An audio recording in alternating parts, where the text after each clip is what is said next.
In today's reading, I will be assisted by Lord Thoth. Some pronounce it Toth, some pronounce it Thoth, like me. That's my little nickname for him anyway.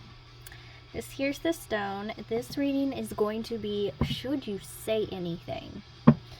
First, we'll see what your situation is to make sure it's your reading, and then we'll see if you were to say anything, what should you say? Pick 1, 2, or 3, my love doves. So, number 1. First off, what's your situation? We'll get a card for your situation, and then a card to say, should you say anything? And then a card of what you should say. Got it, Toth? Thothy! He says, okay. Oh my gosh, really? I called him Thothy. He doesn't like that one. Okay. My dear Lord. Thank you. So that's the situation. Should they say anything? And if they said something, what would it be for number 1? Actually, if I'm honest, I feel like that's more their energy. This is your energy. Stick to your energy. Alright. Number 2, what's their situation? Dankeschön. Some of you could be German. And should they say anything? Should number 2 say anything? We'll take this one. And what should they say if they were to say something? And number 3, what's their situation? Oh wow. Interesting. We'll take this one. And then, should they say anything? Yours is a talker. Okay. You have a lot you want to say, number 3. And what should they say if they choose to say something? I'm feeling this one, if I'm honest. And my overall collective, when it comes to speaking their mind, what should they, what advice do you have for them? There we go.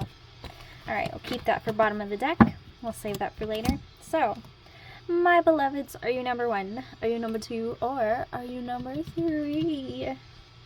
Let's see, what's your situation? Number 1. We have, take time to enjoy life.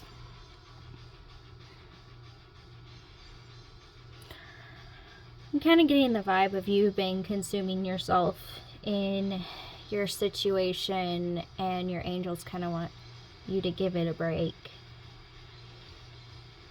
I feel like you've been waiting outside someone's house for them, or it's almost like you wait places you think someone's gonna show up.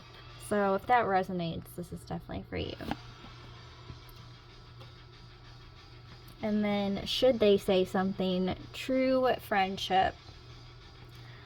You really need to ask yourself, is this person being honest with you? And do they really want this relationship? If that's the way you feel, then yes. But if you feel like they've been lying to you, or you feel like they're avoiding you, there's more than likely a reason. And if you were to say something, we have, don't hide feelings. Tell them the whole truth, the entire truth, exactly how you feel, and don't hold back. I can definitely understand why this would be consuming you so much. I'm kind of getting, you feel the need to speak your truth, but depending on the situation, sometimes you're better off not saying anything at all. If this person is hurting you on purpose, they're only going to hurt you more and use your feelings against you. But if you feel like they're truly a good person, then go ahead and tell them the truth. But seriously, if they're avoiding you, it means they did something against you, and you should give yourself a break. Regardless Just text them your feelings if you feel they're a true person. It doesn't matter if you tell them in person. Some people wait until they can see someone face to face. The truth is, when things go down between people, sometimes you'll never see them face to face again, depending on what was said or what was did. Even if it's not a big deal, they could do something, you could do something. Things can be misconstrued really easily. So just post something, text something, let them know if they're a true person. Otherwise, they're just using your feelings against you, number one. This is what my dear Lord Thothy has for you. Many blessings, number one. He's totally going to kill me for saying that. He kind of will like it after a while, I'm sure. Your situation is take a break. I feel like you've been deeply involved in a connection and it was just too much to take and you are just, I can't right now. Your angels are honestly saying they're proud of you for recognizing when you can't take anymore and when you do need a break. Should you say something, rely on trusted method.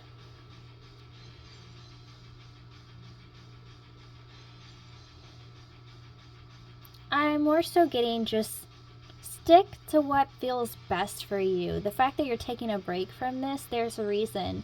There are things that you're trying to think through right now. There's a reason why you need a break from this person. Your best idea was just to take the break, take the time you need to figure out the things you need to figure out. And you can both decide whether or not you really want this. Sometimes a break will bring you closer together or it'll bring you further apart. If it brings you closer together, that means you respect each other, your boundaries, and your space. But if it brings you further apart, that means there's some core issues in your foundation you should seriously consider before going any further in this relationship. So if you were to say something, it would be free yourself.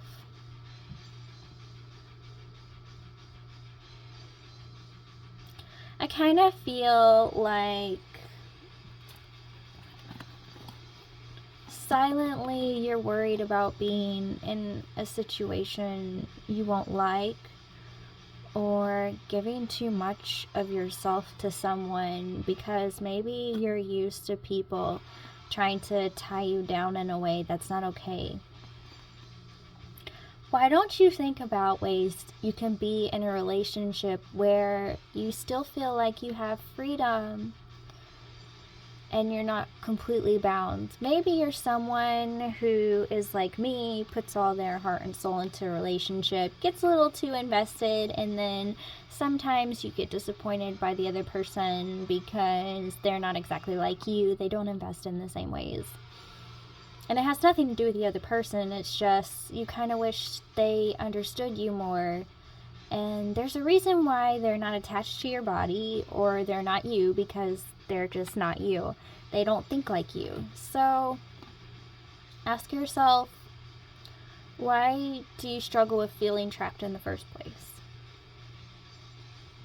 And why do you put so much effort into the other person and not yourself? I have realized this about myself in relationships. Sometimes I'll spend so much time helping them, I'll forget that, I have this to do, or my focus just shifts in a way where I feel uncomfortable. And I ask myself, am I giving too much? Ask yourself, do you feel like they're giving to you equally? And if they're not, ask them to. I think wanting freedom is more so a trust issue, more so than a boundaries issue. And what I mean by that is, I think you're afraid to trust this person. It's one thing if they give you red flags and you need a break, but if you need a break because you're afraid you're going to be obsessed with this, that, or the other, ask yourself how you really feel about them, and would you be okay with, trusting them with your whole self, whether you're obsessed, crazy, whatever, If they love you completely and they've seen every inch of you, that's great. If they love you completely and they don't even know you, that's kind of a red flag. Some people believe in love at first sight. I believe in love at first real connection, and what I mean by that is you both see what the other person truly wants. Like, it's when you've been through your first few fights. Based on this reading, I would say you've had your first few fights. Is this person there for you? Do they hug you when you need it? Do they ask you if you're okay, if you look not okay? How much attention are you paying to yourself versus this person? Are they meeting your wants and needs? This is what you really need to look at, not at being bound to someone. So, should you say anything? Don't say anything until you really know what you want. And if I'm honest, you don't really feel like you completely know what you want. I don't feel like you think you can fully trust this person yet. But if that's because of past issues, don't take out those past issues on this person, okay? But if they really done something like full-on reject you and just said outright no, then yeah, take a break and say, you know, you rejected me before. I don't know if you really want this. I don't know if I could handle you rejecting me again. It already hurt really bad the first time. So just consider that. If this person hurt you bad enough, just free yourself from the situation and say, I can do better, okay? This is what I have for you, number 2. Many blessings from me and Father. And number 3. First off, what is your situation? Clear your mind. Number 3, you're obsessed with this person. It's becoming a little detrimental to your health, if I'm honest. You need to ask yourself what makes you so obsessed with this person. And then we have, should you say something, we have powerful witch. It's almost like you can't resist that this person makes you feel powerful. This person makes you feel really good about yourself. Intuitively, I'm kind of picking up maybe they have healer energy, or maybe they're just a really powerful person, but I'm getting like you really admire them to a point to where you fantasize a little, which that's not the point of this person's purpose in your life. Someone who helps to empower you is there to teach you empowerment so you can help others learn empowerment around you, not necessarily become obsessed with this person in a leadership rank.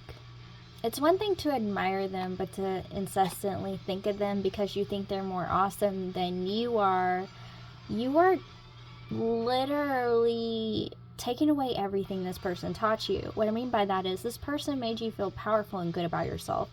But to obsess over how good and powerful they are over you, that completely rejects everything they try to teach you. They try to teach you you're powerful, you're beautiful, you're strong, and you're over here like, oh my God, oh my God, oh my God, rather than being like, they're right, I should go after my goals, my dreams, my hopes. Instead, you're obsessing over this other person, and that was not the point of this person being in your life, is really what the universe, your angels want you to know. So should you say something, not that you're obsessed with them, you need to really just ask yourself why do you feel so powerless when it comes to other people? And the moment somebody makes you feel good, why do you make everything about them? Why are you ignoring yourself? So if you were to say something, it's capable of all. Literally a confirmation of everything I said. Instead of being obsessed with this person and constantly thinking about them, first off, tell them thank you for everything. And then ask for their advice.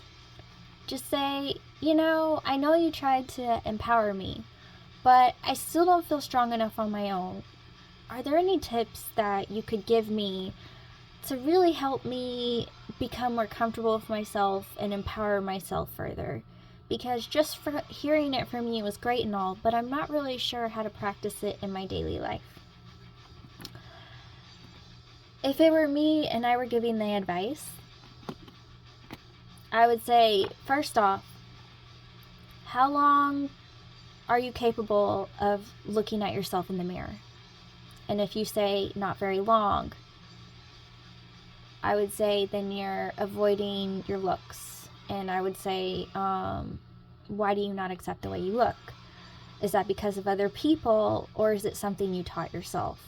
Usually the way we look is based on like how we were brought up. If you can look at yourself for a long time, I would then ask you, well, what sort of things do you say to yourself? Do you say, I'm beautiful and strong, or do you say, oh, there's a flaw there? Ask yourself why you look for flaws, and you are quick to judge yourself rather than compliment yourself. People don't think looking at themselves in a mirror is a big deal, but it really kind of is. First thing you do is you look in the mirror and you brush your teeth, and you get stuff on your face and you look at your face. I mean, at some point you gotta look in the mirror, right? You need to ask yourself what you see when you look in the mirror, and if you don't like it, write down the things you want to change and look into changing those things. That way you're empowering yourself and you're teaching yourself rather than, calling this other person amazing for teaching you and lifting you up. That way you're teaching yourself and you're lifting yourself up silently. And if you need help or something, feel free. I have classes, this, that, and the other, but honestly, this whole reading for you, number 3, is not about saying something to them. It's about asking yourself why you're so desperate to tell somebody else they're amazing when you're just as amazing, or you wouldn't have met them. At some point, energy matches in some kind of way. You have some kind of, frequency with this person. Clearly, you wouldn't match that frequency if you didn't have something great in you. So you see something great in them, you connected with them, therefore there's something great in you. Whether or not you've tapped into that, that's on you. But know it lies inside you the whole time. So instead of admiring everyone else, start admiring yourself. Okay, number 3, the thing you need to say is, I am amazing every day, until you believe it. And if you don't have a reason to, create reasons to, okay? That's what I have for you, number 3. Many blessings from me and Thathi. Many blessings, my beautiful, stunning collective. Your overall advice is courage tested. Situations, people, places. You can never predict what kind of situation you're in or how you will handle it. Best way you can handle any situation is if you can take a moment, breathe deeply in and deeply out. Ask yourself, how am I feeling? Ask yourself, what am I thinking? Ask yourself, is this all true?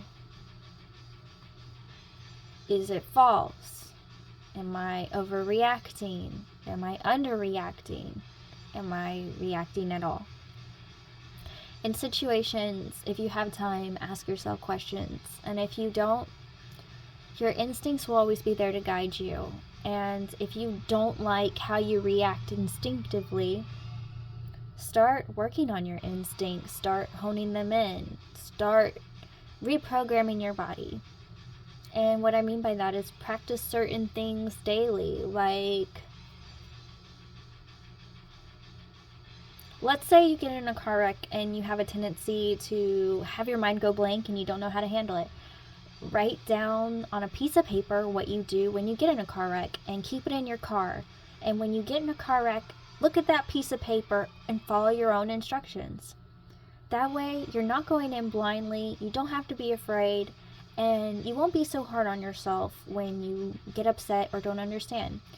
Same thing goes for other situations, even if it's not an emergency, like if someone yells at you. Listen fully and don't react. Because you feeding into that person, more than likely is just going to heighten their sensitivity and yours. So listen fully and don't react. And then I would say, do you mind if I give you my response to this tomorrow? I want to fully think about what it is you've told me. That way you have time to process it, and they do too. And either they'll apologize to you, or you'll apologize to them, or you both could apologize to each other. Sometimes situations don't need an answer right away. I think sometimes people forget that. If it's a situation that needs immediate attention, sure, do what you have to do. But if you have time to think on it and process it, do that. Give yourself that time and that space. You'll feel so much better about yourself, about situations, and even if you don't like your response, you can say, well, I thought it out clearly. Maybe I should have given myself more time. You know, that's how you really get to know yourself. Do you give yourself time to process things? Do you enjoy your natural reaction to things? Do you trust yourself? Do you get overwhelmed easily? In all kinds of situations, we learn so many things about ourselves, and each situation is a beautiful lesson, and it's never a mistake because things happen for a reason. And even if it feels like a really big mistake, you can always retake the test. You can always try over, and even if you don't get a full-on do-over, like even if someone passes away and you can't say what you wanted to say, when that person passes away, they know what's truly in your heart, and whatever you said isn't going to speak to them. Your soul will speak to them. People regret so much in life, but when you pray, when you speak to the other side, they do hear you. Their very soul hears you. Your soul exists throughout lifetime, so hope some of you find comfort in that. I'm sure I wouldn't mention that if it wasn't meant for some of you. So maybe some of you truly regret things, but just know your soul speaks above all else when it comes to any situation. And your soul grows in different ways from other people, okay? And it's interesting that I mentioned that because it looks like this demon is grabbing his very soul. So interesting that I mentioned that, and I didn't pay attention to the image. I was just kind of seeing images in my head, if I'm honest. This is what I have for you, my beautiful collective. Love, Magigoddess. Fathy says, take care. Many blessings, and until next time.